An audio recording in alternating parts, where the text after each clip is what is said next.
굉장히 파워포인트로 바꿔주세요. 굉장히 오래전에 읽었던 책 중에 하나가 있습니다. 지금부터 한 30년 정도 가까이 된 것 같습니다. 제가 이제 청년 초기에 지금보다 조금 더 젊었을 때 이제 기독교 서점에 가서 어떤 책을 읽을까 찾다가 책 제목이 굉장히 마음에 들어서 사서 읽고 굉장히 감명 깊었던 책이고, 그 내용이 지금까지도 잊혀지지 않습니다. 책 제목이 잃어버린 삶의 조각들이라는 책의 제목입니다. 기억을 더듬어서 간단히 줄거리를 요약해보면 이렇습니다. 주인공은 가정이 굉장히 어렵고 힘들었습니다. 특별히 아버지가 알코올 중독자였고 어머니와 같은 자녀들을 굉장히 폭행하는 그런 못된 아버지였어요. 그래서 어머니와 자녀들은 그 폭행하는 아버지 앞에서 죽을 것 같으니까 목숨이 위협을 느끼고 이제 그 아버지를 버리고 도망쳐 나옵니다. 멀리 도망쳐서 다른 곳에서 이사해서 어머니와 단란하게 집을 꾸리고 삽니다. 잠시의 행복은 정말로 그만이었고, 주인공은 조그만 선박회 회사에서 다니고 있었는데 근무하다가 한 중년 남자에게 성폭행을 당합니다. 그리고 그 한 번의 폭행으로 임신까지 하게 됩니다. 그 사건으로 인해서 그녀는 가정으로부터 버림을 받게 됩니다. 이 주인공의 어머니 또한 그런 힘든 과정을 너무나도 견디기 힘들어서 집을 떠나달라 그러고, 주인공은 어머니와 가족들을 뒤로 하고 떠나고 말죠. 폭행으로 인한 충격, 원하지도 않았던 임신의 충격, 가정에서 또 어머니에게서 버림받은 충격과 상처, 그 분노와 슬픔은 주인공에게 말할 수 없는 그런 힘들고 고통스러운 일이었습니다. 그녀는 하나님께 토하듯이 기도합니다. 도대체 왜 이러십니까? 왜 이럴 수가 있습니까? 어떻게 내 인생에 있어서 전 한 번도 편안할 수가 없습니까? 도대체 왜 이런 일이 저한테 일어나야만 합니까? 라고 막 밤새 울며 며칠 동안 부르짖어 하나님 앞에 토하듯 기도합니다. 그때에 주인공의 마음속에 하나님께서 깨달음을 주시는데요. 저는 그 장면이 지금도 머릿속에 떠오르고요. 읽은 그 장면이 아직도 충격입니다. 그 주인공이 하나님 앞에 마음속에 들은 말씀은 이거예요. 왜 꼭 너가 아니어야 하는데. 저는 그 한 줄이 지금도 잊혀지지 않습니다. 왜 꼭 너가 아니어야 하는데. 그녀는 이 음성을 듣고 내가 이 고통 속에서도 믿음 안에서 이겨나가겠다라고 계속해서 직장 생활을 하면서 꿋꿋이 이겨나갑니다. 그런데 자신의 상황 속에서 도저히 아이를 키울 수 없는 그런 상황이 되지 않는다는 판단에 어쩔 수 없이 입양을 보내기로 합니다. 그래서 입양을 원하는 그 가정란에, 종교란에 보통 뭐 기독교 무슨 종교 이렇게 써 있는데, 그 입양 기관에 있는 분한테 사정해서 신실한 기독교 가정이라고 꼭 이렇게 쓰도록 해서 그렇게 입양을 보내죠. 그리고 딸을 출산하게 됩니다. 그러나 그녀는 자신이 출산한 아이의 얼굴도 보지 못하고 그대로 입양기관에 보내야만 했습니다.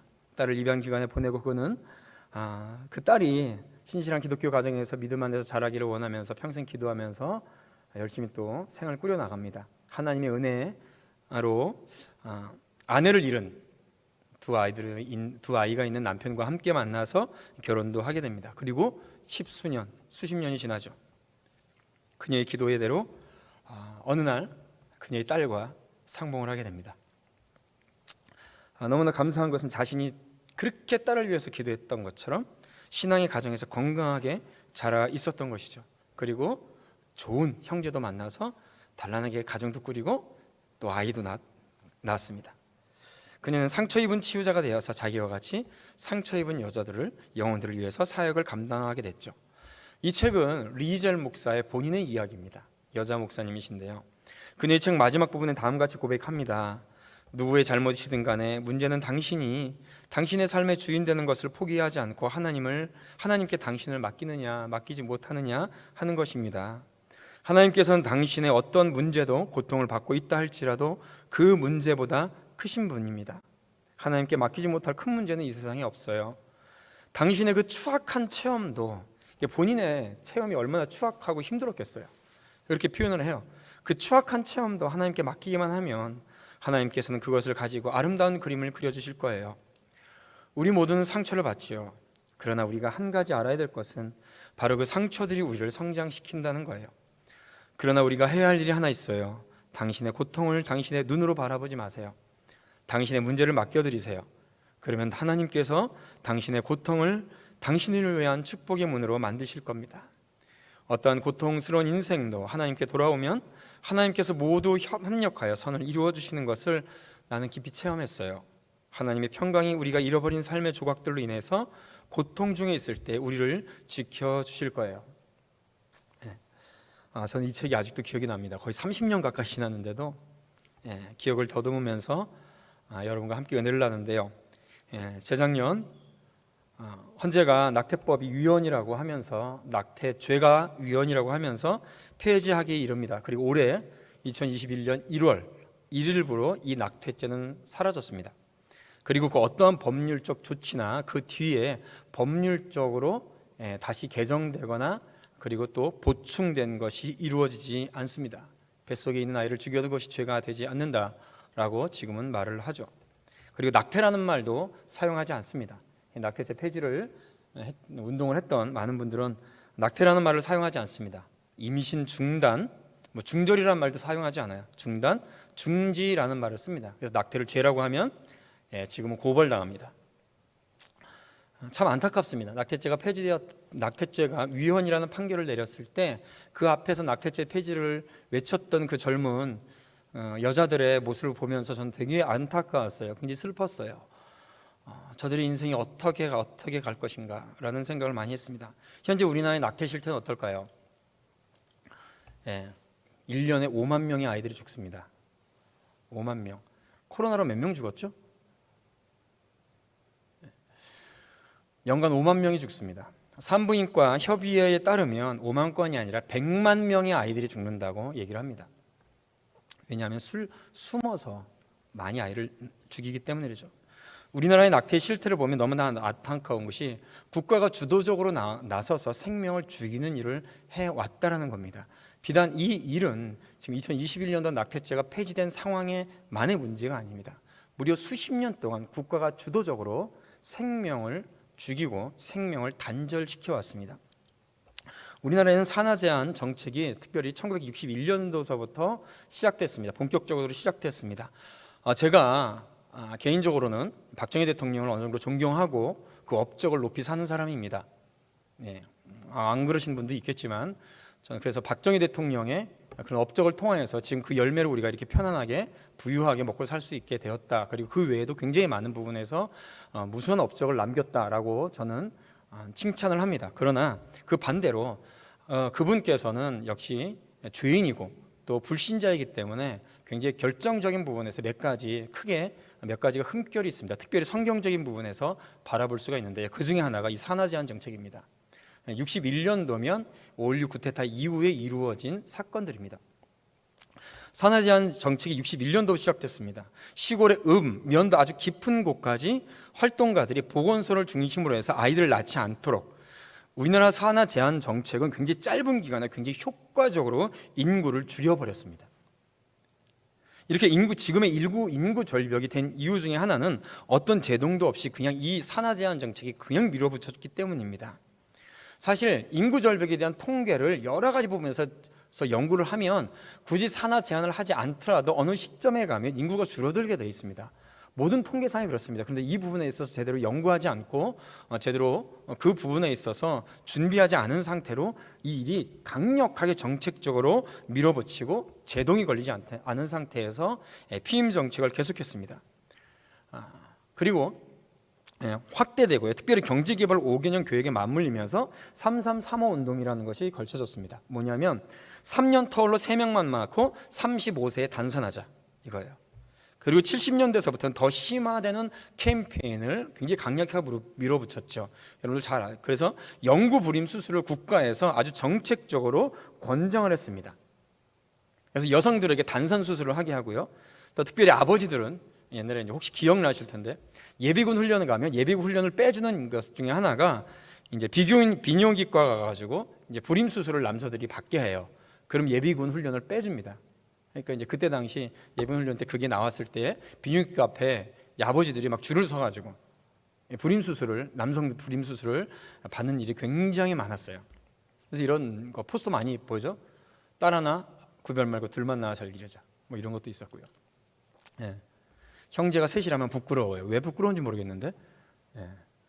또 더 나아서 아들, 딸 구별하고 잘 키운 딸 하나, 열하늘 안 부럽다. 예, 딸을 낳아도 좋다라는 말이 아니라 남존여비 사상을 극복하자 이 얘기가 아니라 하나만 낳고 말아라 이 얘기죠. 예. 별별 얘기가 다 있습니다. 예. 하나만 낳아도 삼천리는 초만원 뭐 이런 거 있죠. 하나씩만 낳아도 인구는 뭐 핵폭탄보다 더 큰 인구 폭탄 뭐 이런 것도 있었고요. 그렇죠. 뭐 이런 건 뭐 여성들을 데리고 앞에서 굶어 죽는다. 하나씩만 낳아도 우리는 거지꼴 못 면한다. 참 안타까운 일이죠. 그런데 이 생각이 그러니까 지금의 어떤 낙태죄가 폐지되거나 어떤 생명의 경시 현상 그리고 인구가 이렇게 줄어들어서 지금 상황에서 이런 것들이 계속 밀어붙였는데 결혼을 해라, 아이를 많이 낳아라, 돈을 많이 준다 해도 낳겠습니까? 이게 하루 이틀 일이 아니에요. 이거를 지금 빨리 벗어나야 돼요. 근데 문제는 뭐냐면 더 큰 문제는 뭐냐면 그리스도인들이 교회가 목회자가 이런 정부의 정책들을 보면 이게 성경적인지 바른 것인지 하나님의 법에 온전한지를 제대로 얘기를 안 해줬어요. 누가? 목회자들이, 저 같은 목회자들이. 생명을 경시하고 생명을 중시하고 생명을 퍼져나가는 하나님의 말씀의 법에 분명히 이것은 죄입니다. 명백하게 죄예요. 그런데 우리나라 교회, 우리나라의 목회자들이 가장 큰 특징 중에 하나가 일제시대 신사참배에서부터 시작해서 정부가 어떤 정책을 내면 그 부분에서 그것이 하나님의 말씀에 맞는 것인지 하나님의 법에 제대로 된 것인지 생각을 안 합니다. 그러니까 권사님들이고 장로님들이고 아니 목회자들까지도 다 가서 불임수술하고 단산수술하고 낙태시키고 저는 그래요. 지금의 이 한국 교회가 왜 세상을 향하여서 힘이 없냐, 정부 정책을 향해서 힘이 없냐, 그것은 딱 하나입니다. 정부가 뭐라 그러든 권력자가 뭐라 그러든 여러분 인류 역사에 있어서 성경 역사에 있어서 권력을 가진 사람들, 권세자들은 절대 하나님의 법대로 행한 것이 없어요. 하지 않았어요. 잘 하다가도 결국 나중에 반대되는 일들을 합니다. 그 앞에서 교회가 하나님의 말씀을 전하는 자들이 진리를 선포하는 목회자들이 하나님의 법에 맞춰서 이 말씀에 있어서 이것은 잘못됐다라고 말을 하지 않는 거죠. 특별히 책임 있는 교회 목회자들이. 그러니까 지금 이 시대에 와서 교회가 힘이 없는 겁니다. 정부를 향해서 잘못된 정책을 향해서 말을 하지 않는 거죠. 한번 예를 들까요? 이슬람 사원은 1000명씩 모여서 앉아서 예배를 드려서 어떤 것도 터치를 안 합니다. 근데 교회는 1000명이 뭡니까? 100명만 앉아도 뭐라 그러죠? 어떻게 이런 시국에 예배를 드릴 수 있냐고. 지네들은 모여서 술판 벌리고 희낙낙거리면서. 누가 한 일이냐? 목회자가 한 짓이에요. 목회자가 하나님 앞에 죄를 짓고 진리를 선포하지 않으니까 지금 이 땅에 하나님의 교회가 힘이 없는 거죠. 이런 일들이 벌어져 났습니다. 다음에 보시면 여러분 그렇다면 이 사람들이 이제 낙태를 하는 사람들이 다음 보여주실래요? 그럼 낙태를 하는 수정된 배아가 이 뱃속에 있는 아이가 인간이니까 이 낙태를 권장하는 사람들의 말들은 많은 부분에서 어떤 얘기냐면 크기나 모양이 너무 작다 또는 뭐 지적인 능력도 떨어진다 장애가 있을 시에 가능하다 뭐 이런 얘기도 있고요. 낙태죄에 대해서 여자에게만 너무 큰 책임을 묻는다라는 말을 해요. 여러분 여자에게 책임을 묻는 게 문제면 당연히 남자에게도 책임이 있죠. 신명기 말씀에 분명히 나와 있습니다. 그렇다면 여자에게 책임을 더 크게 묻는 게 문제라면 남자에게도 책임을 더 크게 물을 수 있는 법안을 마련하면 돼요. 보충하면 돼요. 지금이 과학이 발달하지 않은 시대도 아니고 얼마든지 DNA 검사로 인해서 누가 친부인지를 일주일이면 알 수 있는 시대예요. 여러분 제가 이제 결혼을 했을 때 결혼해서 이제 임신을 했어요. 첫째 아이, 둘째 아이 이제 낳을 때 산부인과에서 뭐냐면 장애아 검사를 하래요. 장애인 검사를 하래요. 태아가 장애가 있는지 없는지. 그래서 저희 와이프는 왜 그걸 해야 되냐. 장애아 검사를 하도록 했대요. 아니 그러니까 왜 그걸 해야 되냐고 제가 물어봤어요. 저희들이. 저하고 저희 와이프가 왜 물어요. 만약에 장애아 진단이 나오면 안 나을 거냐 이거지. 뗄 거냐 이거야. 이 생명 죽일 거냐 이거예요. 죽여서 문제 생기면 당신들이 책임질 거냐. 산부인과 의사하고 간호사한테 저희들이 물어봤어요. 그러니까 말을 못하는 거죠. 그럼 장애가 있다고 안 낳고 장애가 있다고 그 생명을 죽이면 지금 이 땅에 살아있는 장애인들은 그럼 태어나지 말아야 될 존재입니까? 장애인 인권들은 그럼 뭐가 돼요? 제가 그렇게 물어보면 말을 또 못합니다. 그리고 또 지적인 능력이 너무 떨어지고 크기가 있고 장애가 있대요. 그러면 너무 크기가 작대요. 작으면 인간의 모습을 할 수가 없으니까 죽여도 된다는 얘기죠.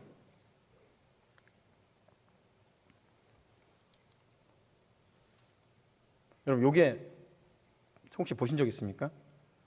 10주 된 태아의 발입니다. 10주. 3달도 안 된 거예요. 2달 조금 넘어가.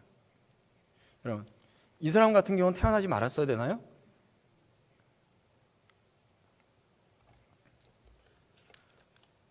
엄마가 아프면 뭐 이런 얘기를 해요. 저희 아내가 둘째 아이를 임신하고 한 중간쯤 돼서 왜 오른쪽 눈이 이상한 겁니다. 이상해가지고 오른쪽 눈이 이렇게 거울이 깨진 것처럼 사물이 보이는 거예요. 처음에는 이제 시력이 떨어졌는 줄 알고 안과를 이제 그 안경점을 가도 이게 잘 못 잡으니까 큰 병원에 안과를 가보라는 거예요. 그래서 안과를 갔더니 큰 질병이 하나 있었던 겁니다. 망막박리라고 안구에서 망막이 떨어지는 질병으로 이게 그냥 놔두면 완전히 실명돼서 안구가 적출이 돼요. 저절로 말라서. 자, 그러면 우리 애를 지워야 될까요?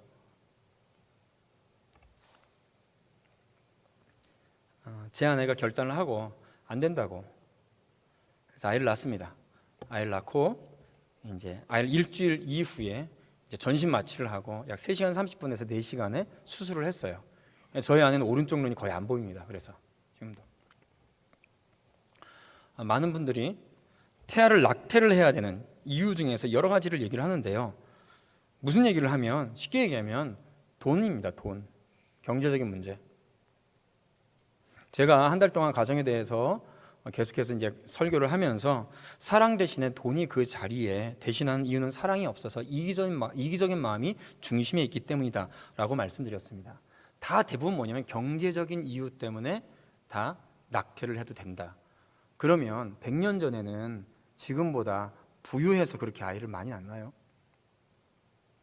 실제로 성폭행으로 인한 임신은 채 1%가 되지 않습니다. 1년 전 통계예요, 이거. 원하지 않는 임신. 그럼 왜 이 말이 얼마나 죄된 말인데요. 생명은 우리가 결정 지을 수가 없습니다. 생명은 절대로 하나님의 주권 속에 있는 것입니다. 하나님께 맡겨드려야 되죠. 그 절대적인 주권 아래 우리의 자녀들이, 아니 제가 만들어진 것이고요, 우리의 자녀들이 만들어진 겁니다. 생명 창조에 대해서 사탄은 많은 거짓말을 합니다. 태아 생명은 안 보이니까 죽여도 된다. 임신을 거부해라. 결혼도 하지 말고 아이도 갖지 말고 편한 대로 살아라. 거기까지는 좋아요. 남자끼리 여자끼리 결혼해도 된다. 그거 외에도 굉장히 많은. 제가 어떤 분은, 여자분은 아이를 낳고 싶은데 주위의 가족들이 다 아이를 지우려는 거예요. 그런 경우도 봤습니다. 엄마는 아이를 낳고 싶은 거예요. 나이가 됐든 어떻게 들었든 경제 상황이었든 낳고 싶은데 남편도 아이를 띠라고, 시어머니도 띠라고, 친정어머니도 띠라고. 이 상황은 또 뭔지 모르겠습니다. 생명 창조의 과학적性. 이 파워포인트는 여기서부터는 강영수 원장님이라고요. 이대 나오시고 산부인과 전문의, 또 산부인과 원장을 수십 년 동안 하셨고, 또 현재 저의 성교육 선생님이십니다. 성도시고 4명의 자녀들을 홈스쿨링으로 해서 대학까지, 그것도 유학까지 보내신 분이에요. 생명 창조의 과학적인 사실들을 보면 지금은, 옛날에는 엄마가 아이에게 모든 것을 해준다라고 생각했는데요, 의학이 발전하면서 그게 아니다. 태아와 엄마는 완전히 별개의 객체며 하나님께서 그 태아에게 충분히 살아갈 수 있는 힘을 이미 태아에게 주셨다는 것이 과학적으로 증명되어 있습니다. 어느 시점부터 생명의 시작으로 볼 것인가, 배아는 인간으로 볼 수 있는 것인가 라고 얘기를 했을 때 이미 생명에 관한, 생명이 시작에 대한 여러 가지 주장들이 있어요. 전부 노출은 뭐냐면 완전히 나았을 때 생명이다, 이런 얘기입니다. 또 진통계 시설은 이제 낳으려고 진통이 생길 때, 근데 진통 생기는 것도 사람마다 다 틀리죠. 다 다릅니다. 또는 태동기가 있을 때 뭐 이런 얘기하고, 뇌파가 체크됐을 때, 그럼 옛날에 의학의 발달이 안 돼가지고 뇌파를 체크를 못하면 죽여도 되는 건가요? 참 이런 것들 다 물어보고 싶어요. 심장 박동이 있을 때, 인간 생명의 시작은 언제부터인가? 의학 사전에 나와 있는, 이 의학 사전에는 노박 테스트 북은 이렇게 얘기를 합니다. 정자와 난자가 만나서 하나의 세포를 만드는 그 순간부터 인간의 생명은 시작된다. 명확하게 의사들이 보는 책자에 나와 있어요. 그래서 임신 초기 수정아의 주도적인 역할을 우리는 다뤄볼 수 있는데요. 임신 전체의 과정에 있어서 엄마가 보호자가 되고요. 그 생명은 태아, 즉 그 태아의 그 세포가 모든 성장을 다 주도합니다. 착상도 태아가 주도해요. 그래서 수정된 이후에 일주일 동안 엄마의 나팔관에 딱 이동을 해서 엄마 몸에 붙는 거를 착상이라고 하는데, 착상될 때도 엄마는 자신의 몸에 생명이 생성된 것을 거의 모릅니다. 어떤 뭐 예민한 분은 피가 나오기도 하고 하긴 하는데 거의 모르죠.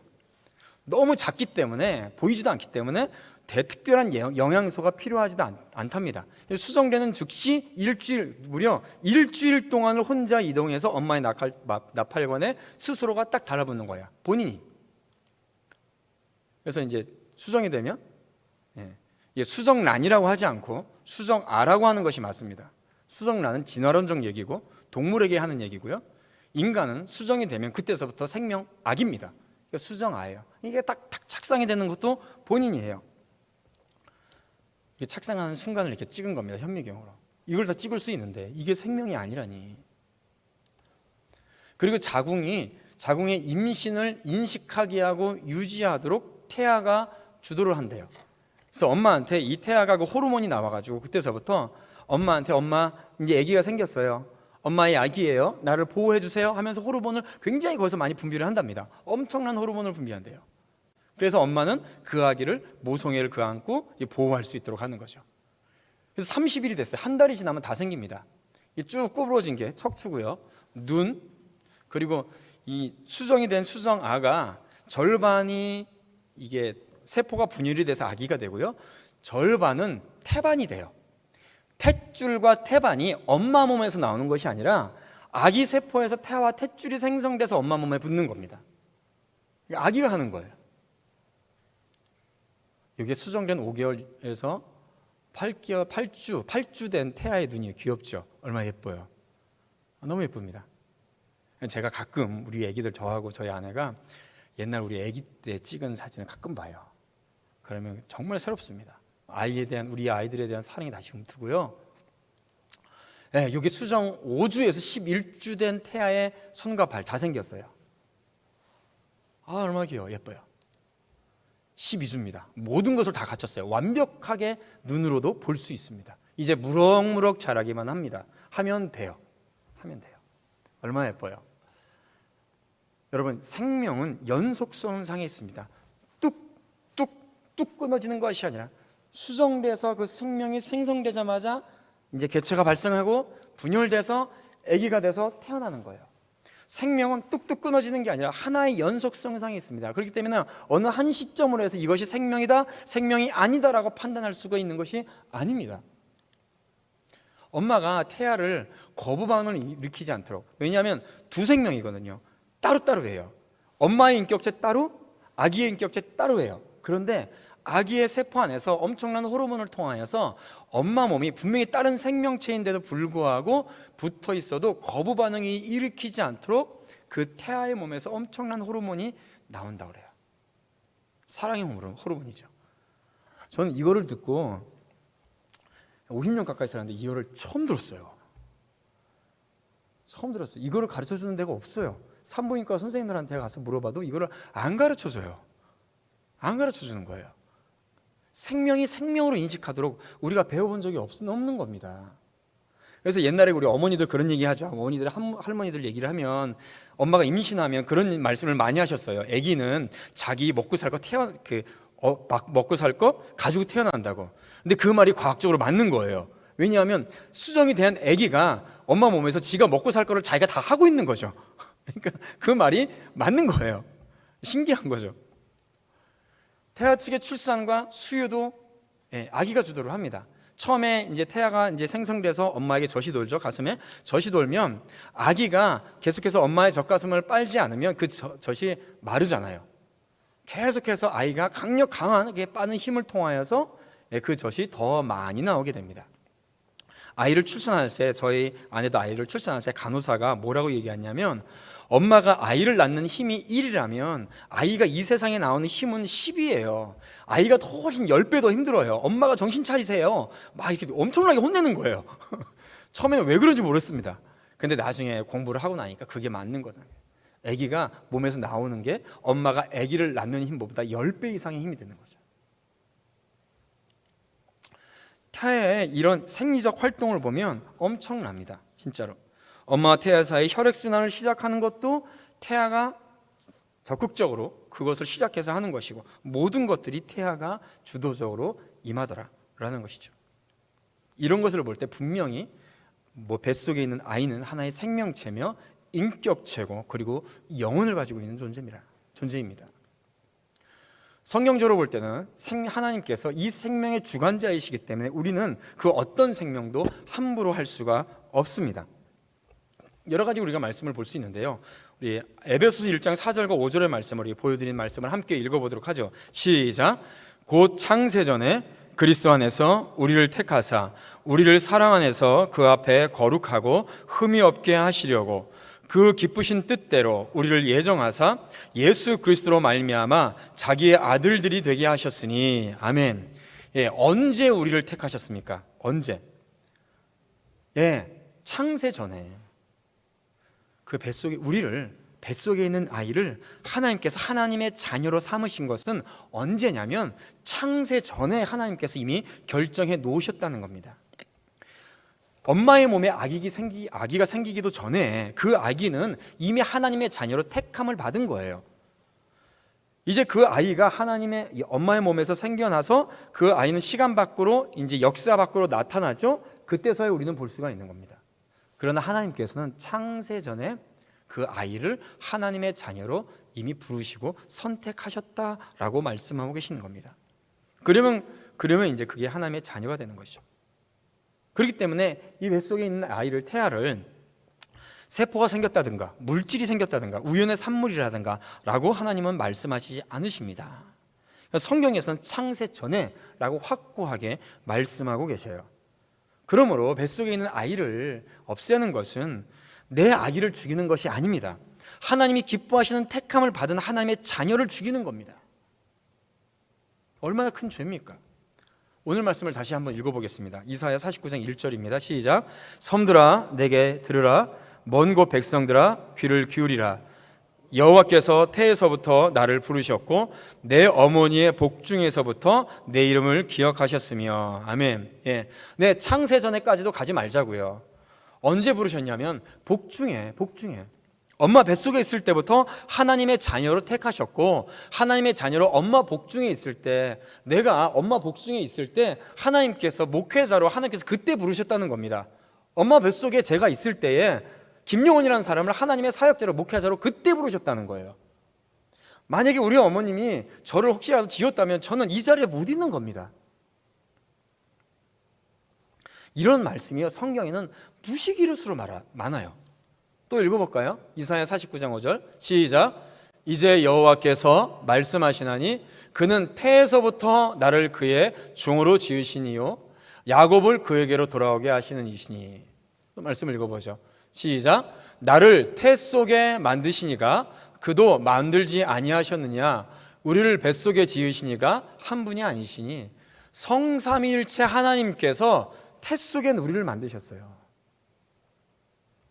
또 시편 71편 시작. 내가 모태에서부터 주를 의지하였으며 나와 어머니의 배에서부터 주께서 나를 택하셨사오니 나는 항상 주를 찬송하리이다.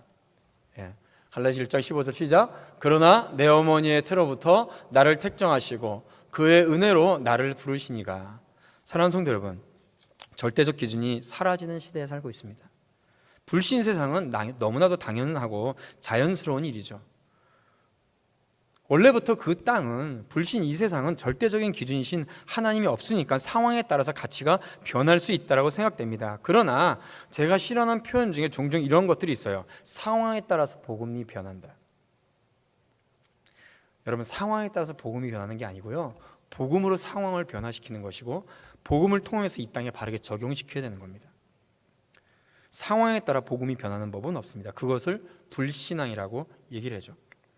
낙태죄 폐지 주장을 하는 이유 중에, 대의적인 이유 중에 하나는요, 성폭행으로 인한 임신의 경우였습니다. 처음에는 그랬어요. 근데 제가 이거를 찾아보고 공부한 중에 발견한 건데, 참 이런 거죠.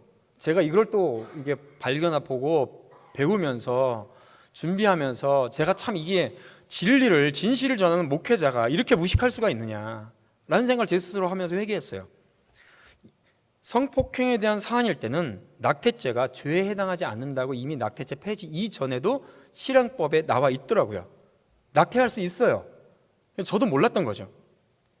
진리를 전파하는 목사가 얼마나 제대로 하나님의 말씀이 어떻게 이 땅에 적용되고 어떻게 바르게 행하는지에 대해서 찾아보지도 않고 열지껏 목사짓을 한 거예요. 제가 회개합니다. 이 땅의 법이 어떻게 되는지 모르는 거예요. 여러분, 지금 우리의 마음의 감정적인 부분을 빼야 돼요. 지금의 상황에 따라서 절대적인 진리는 변하지 않습니다.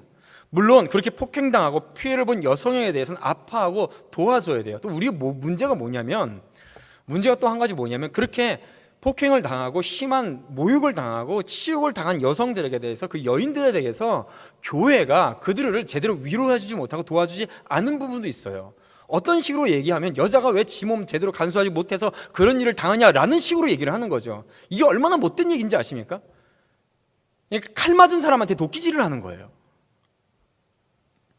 도와줘야죠, 당연히. 얼마나 힘들겠어요. 아까 지금 처음에 말씀드렸던 그 리이젤 목사님 같은 경우는 그가 출석한 교회에서 그분을 굉장히 신앙적으로 그리고 제대로 살아갈 수 있도록 굉장히 많이 도와줬습니다, 사실은. 그래서 그분이 이제 신앙생활도 열심히 할 수 있었고 나중에 신학을 하고 목회자까지 될 수 있었어요. 그렇게 도와줘야 되는 거죠. 근데 그런 도움 없이 이상한 눈초리로 유교적인 관점에서 그렇게 보고 있었던 거죠. 그러니까 오히려 도움을 받아야 될 여인들은 도움을 받지 못하고 내쳐지게 되는 상황이 되는 겁니다.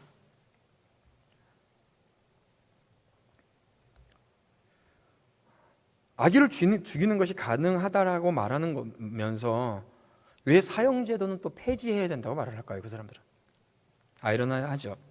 그러니까 중요한 것은 교회에서 목회자들이 생명의 소중함이 없고 바른 하나님의 말씀을 통한 인권의 의식이 없었기 때문에 법치가 뭔지도 모르고 하나님의 법으로 어떻게 얘기를 해줘야 되는지를 지금까지 목회자들이 얘기를 안 해준 거죠.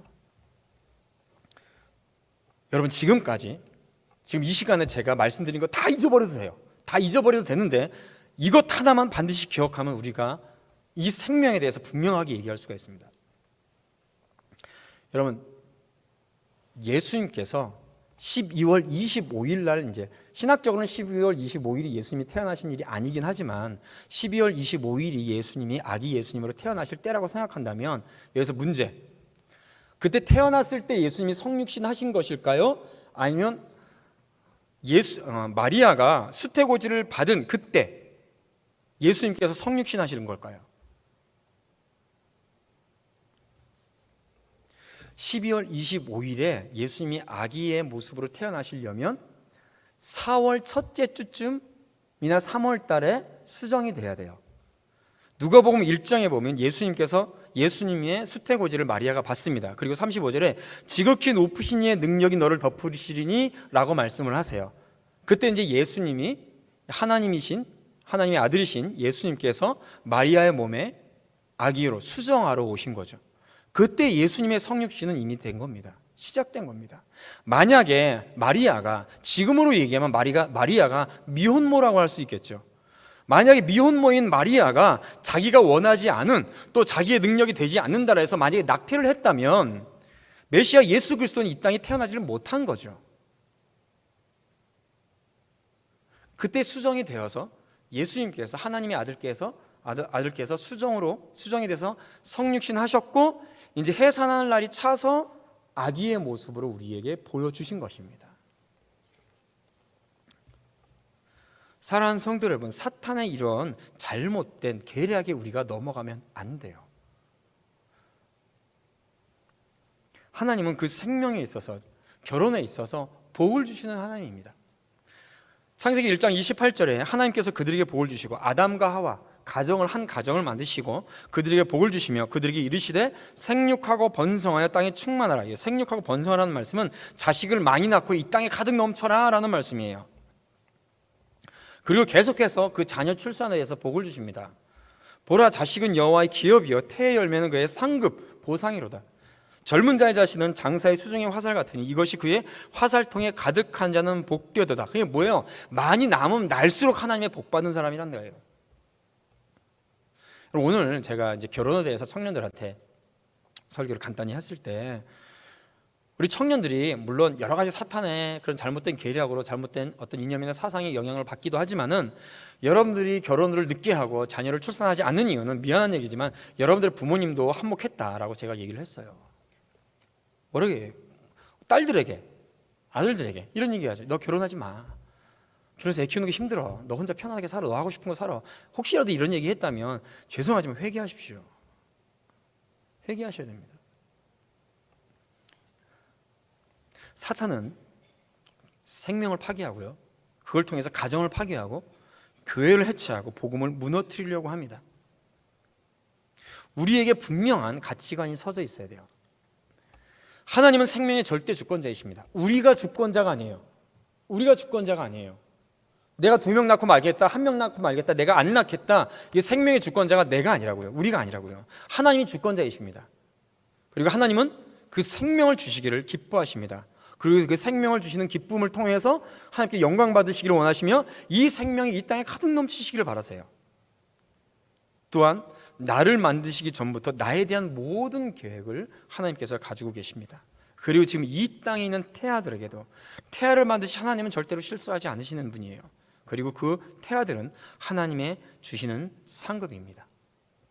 그리고 조금 전에 말씀드렸던 이제 고통받는 자녀들, 고통받는 사람들을, 이런 일도 혹시라도 잘못된 일로 인하여서 이렇게 고통받는 자녀들을 교회가 직접적으로 나가서 도와줘야 됩니다. 사랑하는 성도 여러분, 이제 우리는 빛의 자녀입니다. 생명을 살려야 됩니다. 목회자가, 교회가 생명을 살려야 되는데도 불구하고 생명에 대한 바른 인식과 말씀을 전하지 않고 생명이 무엇인지에 대해서 전하지 아니하니 교회가 생명을 제대로 살리지 못하는 것이며 부흥이 임하지 않는 것이죠. 사랑하는 성도 여러분, 우리는 이 일에 있어서는 안 됩니다. 편리함에 있어서는 안 됩니다. 생명을 살려야 됩니다. 빛으로 나가야 됩니다. 세상이 어떻든지 간에, 권세가 어떻든지 간에, 이 땅의 법이 어떻든지 간에 우리가 따라야 될 법은 하나님의 법이지 세상의 법이 아님을 믿습니다. 그러므로 우리가 이것에 대해서 바로 서고 빛의 자녀들로서, 생명의 자녀들로서 이 사명을 끝까지 감당해 나갈 수 있는 우리 복된 성도들과 교회가 되기를 주님의 이름으로 축원드립니다.